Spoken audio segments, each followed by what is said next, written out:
When a sub starts chasing bigger GC work, the issue usually isn't that they have no insurance. It's that they have insurance that's built for smaller jobs, smaller contractors, and less sophisticated counterparties or companies, and that they have to really change their mindset and how they're approaching the general contractor. I had the letter of intent, but I could not sign the contract until I met their requirements. And it took me about 4 months. I think ultimately most subs don't lose the opportunity because they have zero coverage. They lose it because the coverage was built for the last stage of their business as opposed to the next one. And I think ultimately, if you wait until the COI request comes in to figure out if your program works, you're already too late, right? It's thinking ahead, figuring out what you're looking to accomplish in this year and coming years, and how you set yourself up for success.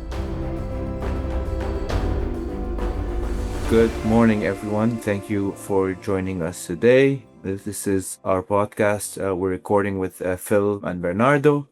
Thank you, folks, for joining me today. Bernardo, you have someone with you. Can you introduce us, please? This is Alondra Flores. She is the VP of Quality Wet Paint. Good morning, everyone. Hello.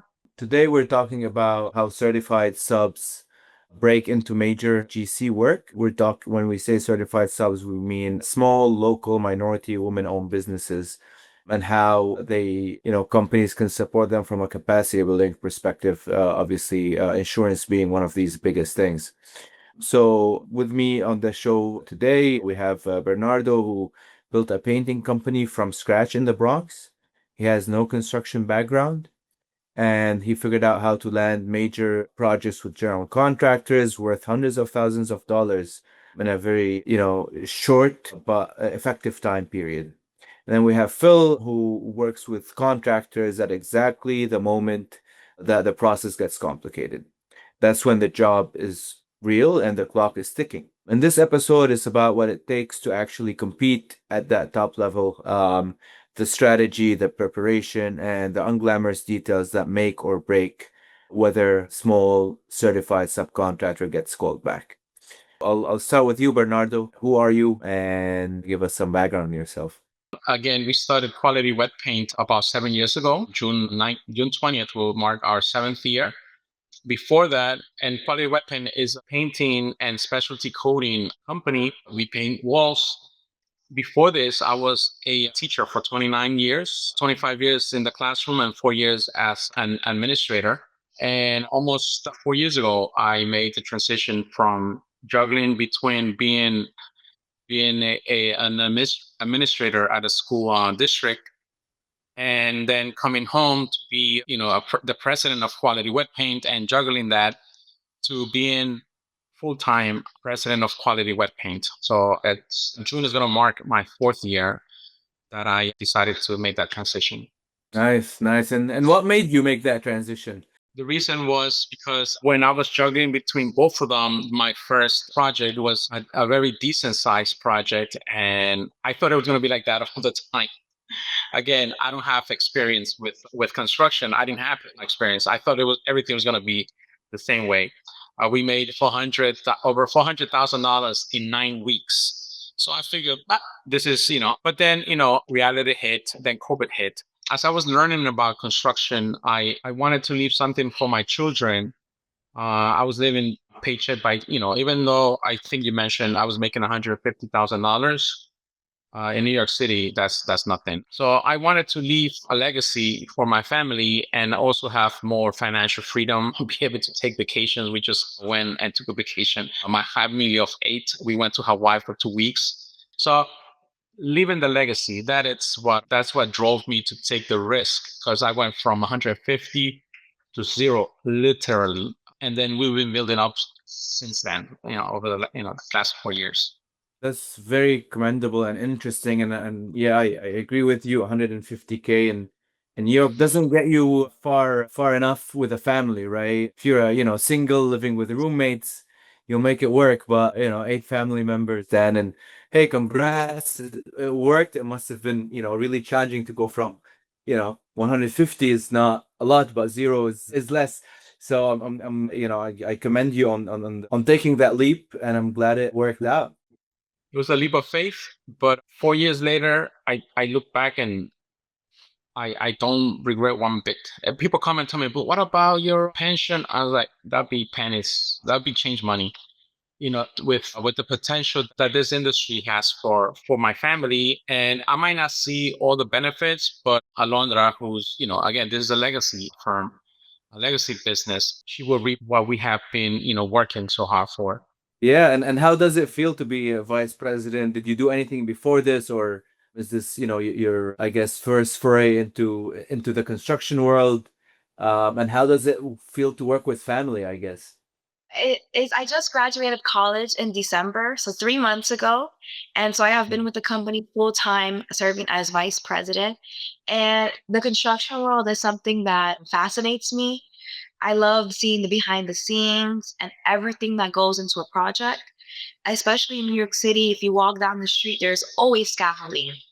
And so it's nice to see these names that I know: Turner, Consigli, Hunter Roberts. I'm like, oh, I know those people. We work with those people. So it's just definitely something that's very amazing. Also, to be a woman in a male dominated field is amazing as well. Right now, we are MBE, but eventually we will be MWBE. When I do take ownership, currently he is 100% president, but that will change soon, and I will have at least 51%, so it could be MWBE. And I just can't wait. I'm learning a lot.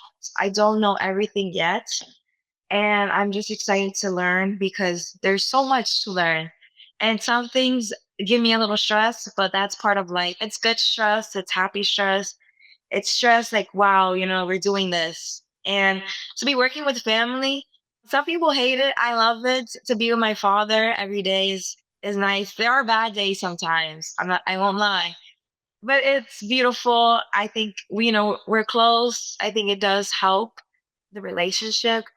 And I can't wait to see where this goes. Like he said, it is a legacy. I am the oldest of six.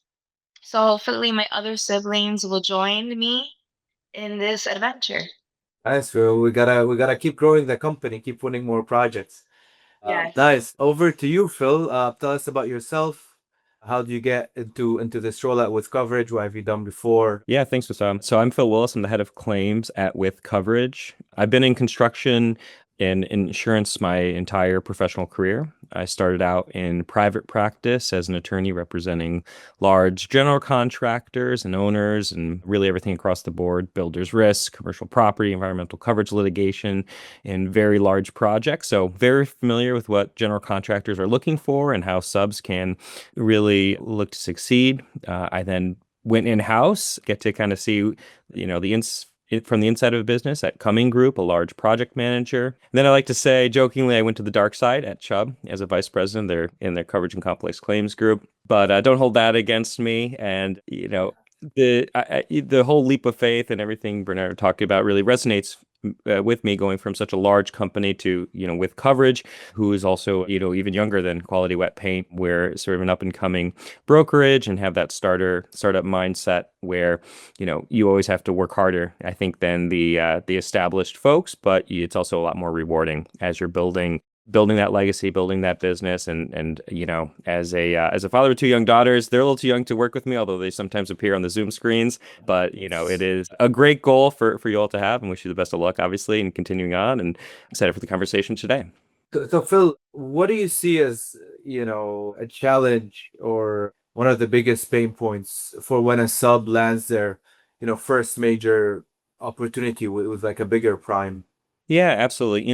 When a sub starts chasing bigger GC work, the issue usually isn't that they have no insurance. It's that they have insurance that's built for smaller jobs, smaller contractors, and less sophisticated counterparties or companies, and that they have to really change their mindset and how they're approaching the general contractor, right? They have a whole new requirements, and the requirements might be a lot more extensive than what they're used to, rather than just, hey, get 1/2 million of CGL coverage, get some work comp, get some auto. Right now, there's going to be specific requirements on each of those policies. Right, you might have things about what additional insured language. Okay, you got to add the GC as initial insured, but through which form? Right, which policy language is required there?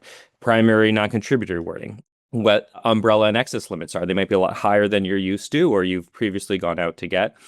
I think ultimately most subs don't lose the opportunity because they have zero coverage. They lose it because the coverage was built for the last stage of the business as opposed to the next one. And so being forward thinking and working with partners that can help you in sort of projecting out where you're going to be and how you can get there is really key on the insurance front.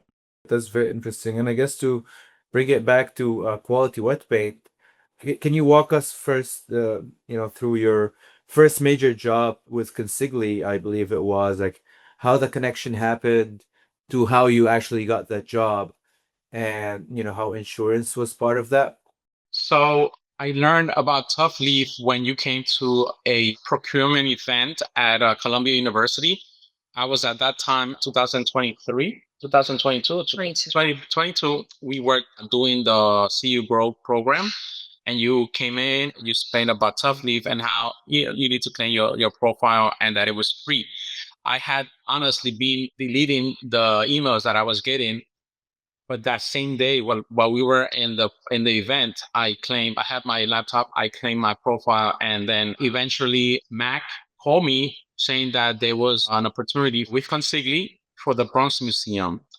By this time, also Columbia University gave me an opportunity to work with Plaza. They were doing a tennis center, and in that project, I needed to do prevailing wages. So that was the first project that I needed to do prevailing wages.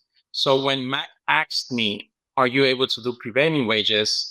Because that was a requirement for the Bronx Museum and Consigli, I say yes. I done certified payroll. I done prevailing wages. So it was that connection. I matched what Consigli needed, and Matt make that connection. So once he saw that I was a good fit, then he connected me with Consigli. Then I started putting the bid. Next thing you know, I learned a word called bid leveling, where they were, comparing me with other proposals that were given.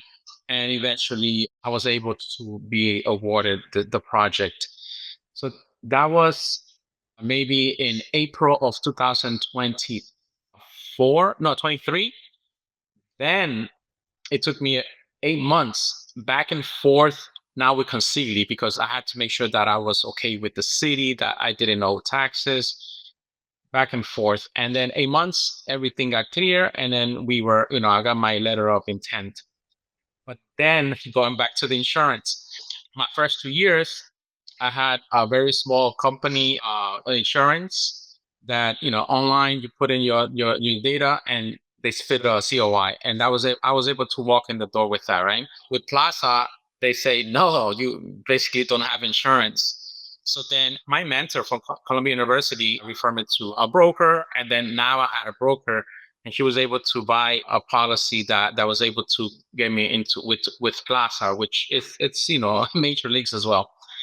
But then with Consigli, I had the letter of intent, but I could not sign the contract until I met their requirements. And here, it was even more requirements, and it took me for about 4 months back and forth with my broker and with insurance department of Consigli to finally get the policy, the coverage, the limitations. So it was back and forth, and finally I got it. And then they needed excess, but they waived it because they saw that I was an MBE. I was still, growing. I didn't have the means to cover that. So they waived it. And then we were able to execute on the contract in April of 2024.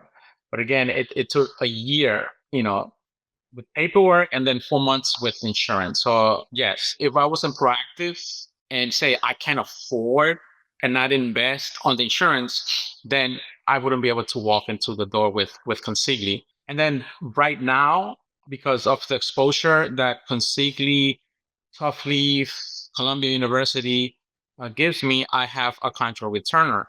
And then their endorsements are even, more specific. So I mobilized yesterday to that project, and we still back and forth with the endorsements and making sure the COI it's the right format, the right accord. So Phil, what you said, I'm living it. It is true. different companies have, it's Consigli is different from Turner. They have some, different requirements, different endorsements, different forms. I didn't know about ISO. So I transitioned to a new broker because I needed the one I have for like 5 years. She was excellent, but I needed more capacity. So now I went with a new broker that it's rated A or A plus. He's trying to get me with those carriers that are A plus. So I've been having a conversation almost 24/7, so that I could get the coverage that God forbid something happens, I don't lose the company because it's covered. If I had stayed with the one I got 7 years ago, yeah. Well, first of all, I wouldn't be able to walk into the site because I'm not covered. There's so many laws and requirements. So, and I'm able to sleep at night knowing that I'm covered. As the host, what you said allows me, opportunity to do two plugs. One, we are Tough Leaf, so I didn't explain to our viewers what we do because I figured I will have an opportunity at some point, and here it is. So we help connect prime contractors, right? Like in this case, Consigli Construction, with small local minority women-owned businesses, so that the prime contractors can meet their compliance requirements and ensuring participation with those designated groups. And the small local minority women-owned businesses are able to get more opportunities, win more work, and grow their business. That's what we do as a company. We do it using technology. We have the data on every certified business in the country. We get the requirements from the primes through their bidding platforms. We match them together, and we do the outreach on their behalf to have more competition amongst certified subcontractors and ensure compliance. So that's what we do. So that's plug number one. Plug number two, it seems like Bernardo now would be a good opportunity to talk to Phil about, if they can get you better rates than your broker. Hope your broker is not listening, but give him a chance. Maybe he can surprise you with better rates and better coverage. Yes, we had that conversation when we were at other event where, it doesn't hurt to get a second opinion and to review the policies, because I've been asked, have you read your policy? And the reality is that, we are so into trying to get a contract with, trying to put in bids, get a contract that, who has time to read the policy. But then that's where, you have a trustworthy broker where he has you covered and he's working for you. He knows the construction side of things because, it's different if I had a beauty salon or a restaurant. Construction is another beast. So it's another animal. So to know that I have someone, that has that knowledge, of course, it's good. So I'm very loyal. I was gonna say faithful, but I'm very loyal. That doesn't mean that I don't look for opportunities. So yes, by all means, I could send you what I have because again, it's new and maybe there's something that you could red flag because at the end of the day, it's a business and I want to make sure that I'm covered. I was saying that's exactly right. And that's what we regularly do with prospective clients is we review their policies, see where there might be issues or gaps or ways for them to save money. And if you switch over to us, great. If you just use our work to save some money with your current broker, we're not going to be mad. We'll check again and again with you next year and see how things are going. So, our view is like yours as you're building, your business, we want to find good partners for the long term, right? And so we're not just going to reach out and give you the sales pitch and then, be mad if you don't go with us. We plan to be here for the long run. So always happy to have those conversations and be a value add and prove our worth to our clients. That's great. And that's great. And insurance requirements always feel like a moving target, right? Feel like Bernardo mentioned, like he worked with a broker, now me moving to a different broker. I guess how is WithCoverage different and what benefits do you offer over what like Bernardo and other subs of their size have dealt with in the past? I think part of our advantages is that we are a tech native company. We're built with tech-minded software engineering. We have a whole software engineering team who's constantly iterating and improving on our platform. So I think, one, our platform and user experience is a lot better. It allows us to be a lot more efficient and work harder for you and get you better results quicker. And then the other thing is that we're constantly iterating on that technology. One of the things we recently rolled out is we completely revamped our whole COI process with, companies who are issuing hundreds of COIs weekly and working on ways to automate those, make sure they get updated on a yearly basis. If they need to get updated for project specific, we can, work with you and get those turned around quickly. You're talking about it being a moving target. It's so true, right? Sometimes subs think, hey, I have my COI and I'm done. This is the finish line. And really, that's just the start. On bigger projects, the COI is just the cover sheet, right? And so digging into those additional, endorsements, kind of like I was discussing before, and Bernardo's completely right that you need people who understand the construction industry, right? And it's funny you mentioned Turner. I worked as an outside counsel for Turner, and we would review the insurance provided by subs, right, and check if they were compliant and ding them if they weren't, right? And so you need to have that kind of experience, not just, hey, we insure X and Y, but actual boots on the ground construction experience and understand, what's required and how you move through those, how you set up a program for the current and to protect you in the long term. Obviously, with completed ops, sometimes you're not going to see the liability come until years down the line, and making sure that you're buttoned up. And I think ultimately, if you wait until the COI request comes in to figure out if your program works, you're already too late, right? It's thinking ahead, figuring out, what you're looking to accomplish in this year and coming years, and how you set yourself up for success. I guess being a tech-enabled platform has its benefits in terms of like customer service and usability, but in terms of margins, which are huge for construction companies, primes and subs, the same, right? Like things like bonding, insurance eat up the margins. How is WithCoverage different there, if any?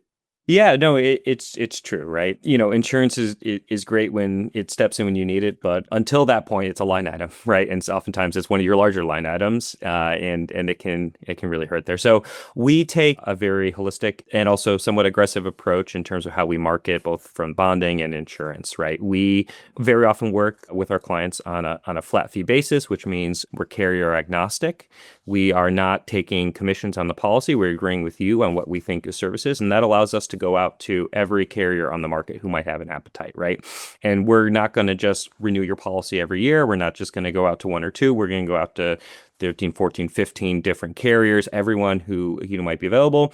Whatever their commission rate doesn't matter to us, right? We want them to win on the rate to you and the coverage, right? We want good coverage and we want it at an affordable price. And by making the carriers compete, that's how we get that to happen.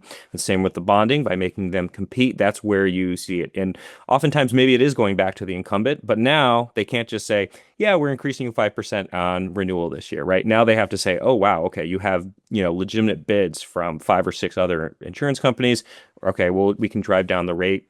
We often really focus, obviously, in my department on claims. And so if we have good claims performance, that allows the brokers on our team who are going out to narrativize and really explain the risk profile of the business, the great things that, Bernardo and the team are doing to reduce the risk profile, make it less risky, and then get better rates, get potential money back, potential credits, that type of thing. So that sounds interesting. Going further with Bernardo into project requirements, after you got on these Consigli, Turner, Plaza, all major names in the industry, by the way, after you got onto their projects, what were like requirements that, surprised you, whether it's insurance or other, like certified payroll, spend reporting, documentation, maybe RFIs, submittals, I don't know, like pretty much from the back office side of things, what has surprised you on these projects? What was like the biggest challenges and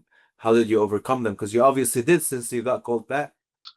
Going back to the Plaza project, that was the first project that we did. It was an open shop project. It was like we said, it was supposed to be a 99,000 painting contract, but it turned out to be over 400,000, and we did it in 9 weeks because it was a dorm that needed to. We started working.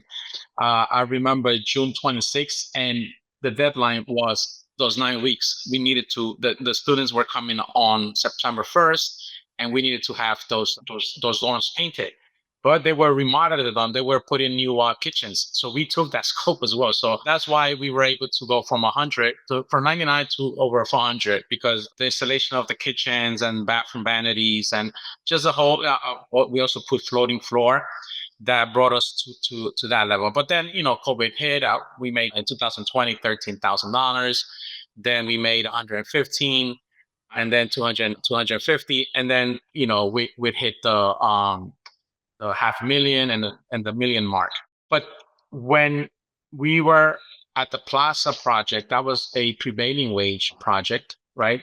So doing the prevailing wages was not so bad because I hired ADP to do my payroll. So that solved that problem. I only had it was like 4 or 5 workers, I think. Then when the project manager asked me for the certified payroll, that was a surprise to me because I didn't sign up for ADP to do the payroll, the certified payroll. One of the surprises was that I have 2 business partners that are in the field.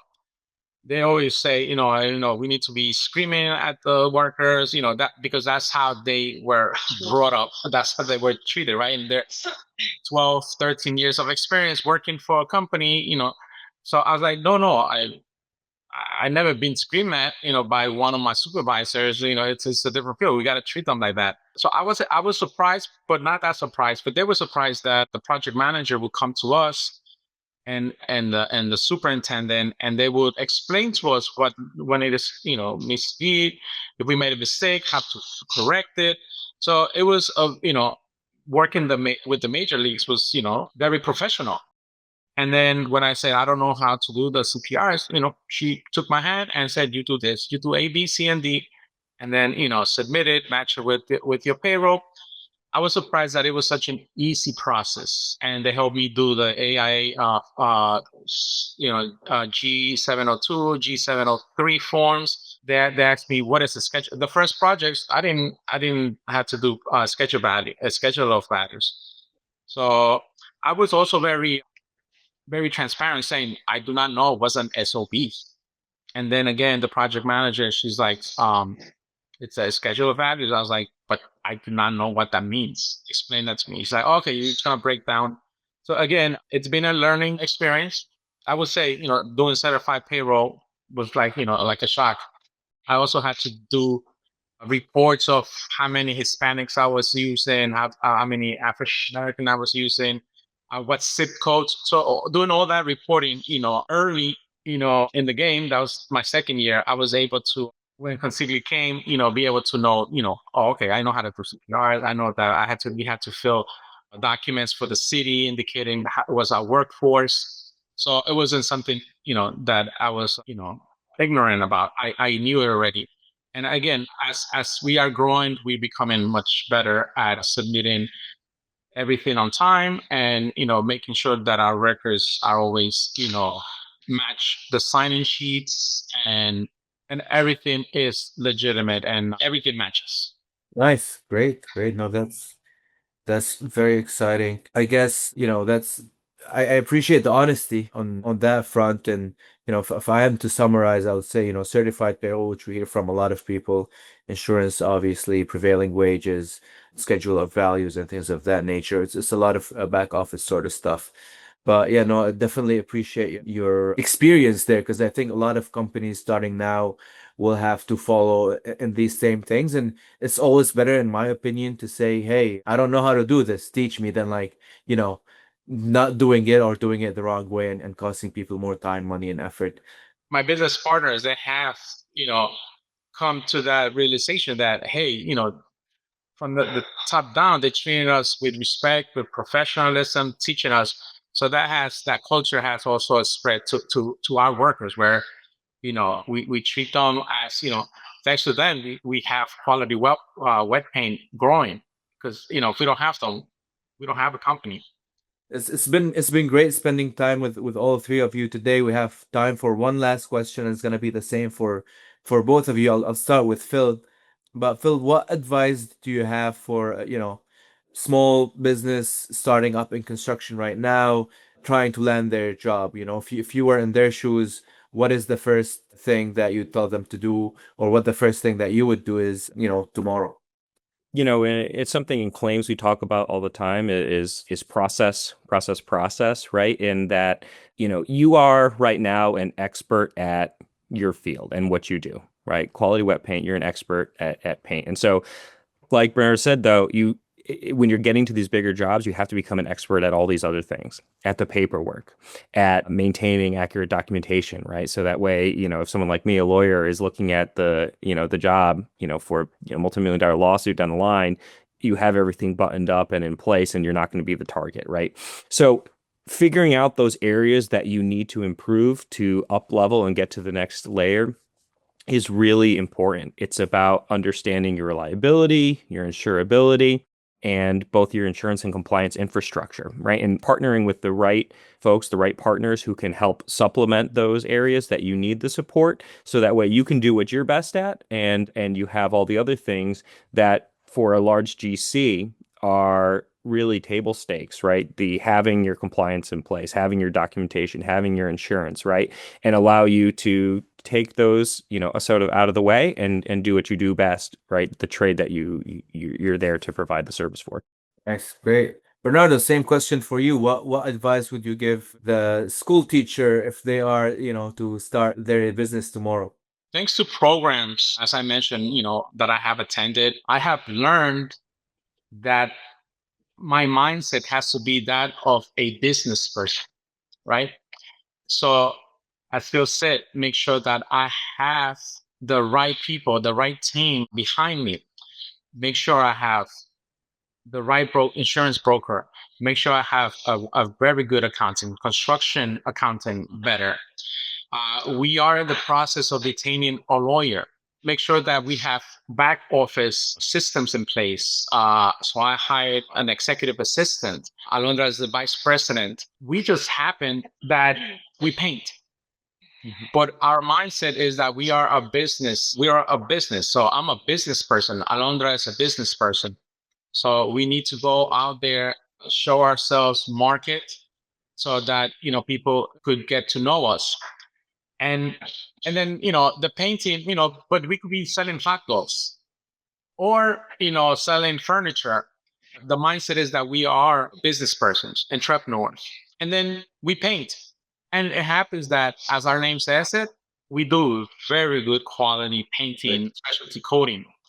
But I think quality wet paint has been successful because we have been trained, we have been taught, and we have listened that if we want to upscale, we need to think as business people. And then business people, they think about how to put systems in place, get the right team, and then things will fall in their place. And also, take care of the workers. My broker was telling me, like, a lot of people can paint. So, that's like a commodity. So just focus on the business. I have business partners in the field that they will, focus with the painters, and it's a good combination. So I think that's also part of our success story, that I'm not in the office and then going to the field trying to paint or trying to supervise. 100% in the office. Then last week we did like 3 days of marketing. We were all over the place marketing, and the week before. So quality wet paint is, we were in Connecticut. People are recognizing quality wet paint. So, if I was to be in the field, then when would I have time to do these networking events or do events like this one? I wouldn't be able to. I would have to say, sorry, I need to be in the field. So I think that's the success, that we are business people that happen to paint. Nice. No, that's great. Well, this has been great. Thanks again for joining me. I guess if you want to get more information on small local businesses like Quality Wet Paint, you can go to their profile on toughleaf.com. But what's the best way to keep up with Quality Wet Paint, Bernardo, outside of that? We are at www.qualitywetpaint.com, and my number is 917-403-5293. And also on LinkedIn. LinkedIn, both of us. And Phil, I'm gonna do the same shameless plug. You can go to thefleaf.com/partners. You can get more information on With Coverage. But I guess if they want to go straight to you guys, where would they go? Yeah, they can go to withcoverage.com or obviously find us on LinkedIn as well. And we'd love to have a conversation and show how we can be a value add to your business. Sounds great. Well, thank you, folks. I really enjoyed today, and thanks for spending some time here with me and helping educate our listeners and all things small local businesses and insurance. And so have a great rest of your day, and we will be in touch. Take care.